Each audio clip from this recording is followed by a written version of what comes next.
Hey everyone, BlackCross here, and welcome to another unboxing. You can tell by the title of this video that it's finally happened, and that is the final unboxing of the Nintendo Switch. I've talked about it, I've teased about it for so long, and it's about damn time I finally got me one of these. So with the previous unboxings that I've had in the past, I tried to pull the item and showcase it and stuff like that, but with the Nintendo Switch, a lot of people showcase them unboxing the box with the camera and stuff. But I'm just gonna keep doing it the way I've been doing it, which is as soon as I pull it out, and I'm gonna tell you right now, I saw Dan unbox the Switch, which technically this is the second model. For those that don't know, this is the second read model with a better battery life, or with a chip that has better battery life, and that box really makes it dark, but you can clearly see it now. But like any previous unboxing, people have mentioned of how, they've got the Joy-Cons, they've got the screen and stuff like that. And even though technically this isn't my first hands-on experience with the Switch, because of Delmar, but finally getting my own Switch, there's a certain gratification that you feel whenever you get your own system, and that's no different today. In fact, really, I think this is the first system unboxing that I've done, so it's like the Nintendo Switch being the first one. But I'm gonna tell you right now, guys, as we're unboxing this, I am looking forward extremely to giving the Switch out a try, because of the fact of its, not only of its uniqueness, but also the fact that it's both a handheld and a console at the same time. You know, it's just Nintendo has failed quite a bit in the past, but I think this time they finally hit their peak of popularity because of the Switch uniqueness, and it's because of the Switch that they were able to do what they did.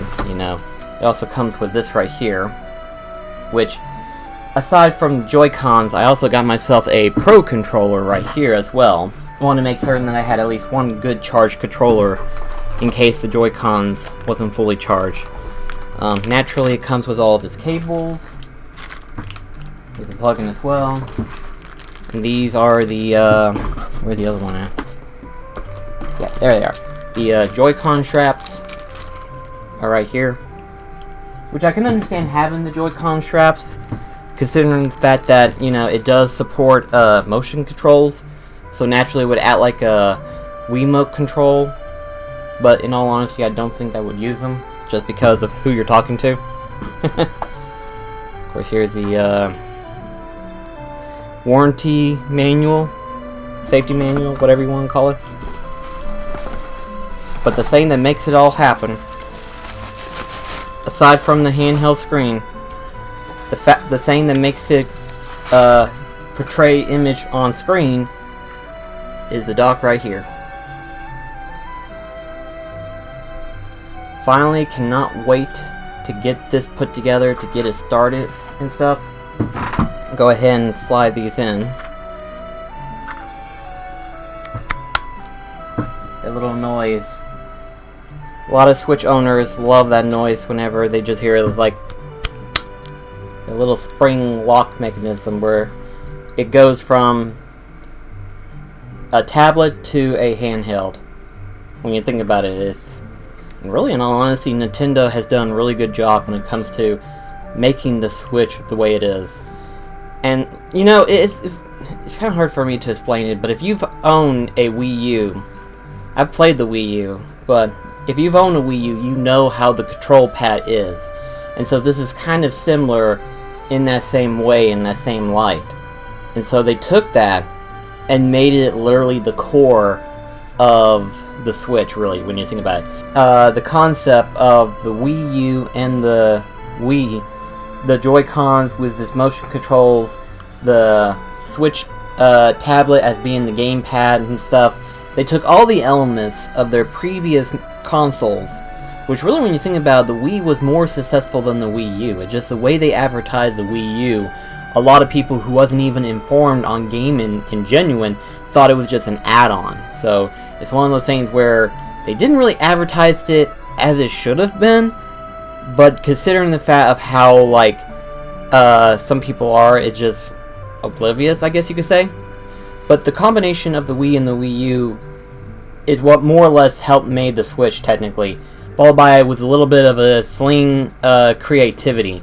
You know, it's one of those things where it's like, you know, we really need to improve on the gamepad, because technically speaking, yes, they can go a distance from the system, but not too far before they run out of distance to where it'll just shut off, of course, which obviously makes sense.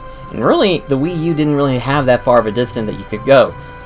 And so with Nintendo, you know, whenever they were building this system, I guarantee you their first thought was, okay, what can we do that would give the player the ability to take it anywhere they want to, and it still be a console at the same time? And so Nintendo was probably like thinking a whole bunch, and one of their last things, this has to be like the last thing that they thought of, was like, well, what if the dock itself was just portraying the image and the main system was this right here? I'm sure some thought that they were crazy, they were nuts, but the rest was like, you know, that's not a far ideal, you know, because I mean, yeah, you think about it, the 3DS and the DS was probably the most craziest design that they had technically made, you know. The device itself was basically two screens that they folded together, you know. And so that's next to the Virtual Boy and next to the DS and 3DS. And I suppose the GameCube, depending on who you ask, in terms of weird designs, the Switch is probably the weirdest one, but in that weirdness comes this uniqueness. And if it sounds like I'm trying to, like, fill in a little bit for a video and stuff like that, it's mostly because of the fact that I just wanted to explain to people how unique the Switch is. And this isn't just an unboxing. This is just from somebody who's played a little bit on the Switch that Delmar had, who has a little bit of knowledge from the Wii U and the Wii, and feels like the Switch deserves more credit than it needs to be. Even though, yes, it is highly popular now, it is a high seller, ridiculous even. I think recently they confirmed that it's outsold the PlayStation 3 in Japan in terms of numbers, which, holy crap, that's crazy numbers when you think about it. But still, the fact that the Switch alone is a unique console. And on one end, I thought it was weird of how they just restricted the ability to where you can dock it and stuff, but at the same time, it just makes sense for the other consumers who really, more or less, always travels. So they don't have that accessibility to where they can dock it whenever they want to and stuff like that. So for some people, they just want a handheld system. And so next to just the Switch, the company Nintendo thought, well, let's save them $100 and just make it this only, you know. In all honesty, I prefer the regular Switch to where I can dock it and stuff like that, because as a console gamer, I prefer the console experience. But the thing is, I don't mind the idealization of being able to, every once in a while, take that same game with me whenever I want to, you know. The thing that I have close to what the Switch has right now would be that of the PlayStation 3 and the PSP, technically, at the time. If you remember, technically, whenever they were releasing, or re-releasing, should I say, the PlayStation 1 games, they had it to where, as you downloaded onto the PlayStation 3 from their PlayStation Store, not only were you able to download it on the PS3, but you could also download it on the PSP, technically. And, this is the cool part, all you had to do would transfer the save data between the PS3 and the PSP, and essentially you have the same game on two separate systems with a shared data that you're transferring back and forth. That was the one thing that they had, and then whenever they had the PS Vita, they slightly screwed that up, technically. I say slightly because they had like a weird advertisement. It was sort of the same way with the Wii U, technically, but the way they advertised it, it seemed like as if that, hey, the same game you have for the PlayStation 3, you can have it on the PS Vita. And it's like whenever they showed it, I was like, well, how does it work? Because they really wasn't explaining it. And even people that was describing the system was like it works wirelessly, like it portrays the image from your system to your PS Vita, and it's like, that still doesn't make sense, because wouldn't that mean you have to have like some kind of internet connectivity? And with internet at the time, of course, now it's getting a little bit better, but with the internet at the time, the ideal exception to stream image from your PlayStation 3 onto the PS Vita was kind of a crazy ideal at the time, and it didn't make sense either. And so, in that same process, they even did it to where you could purchase the game on the PlayStation 3, but you could purchase it on the PS Vita. So you're purchasing the same game twice, but you were able to share data. So, on the one hand, Sony had the somewhat ideal, but they didn't execute it as well. With Nintendo, they literally decided to go an alternative route.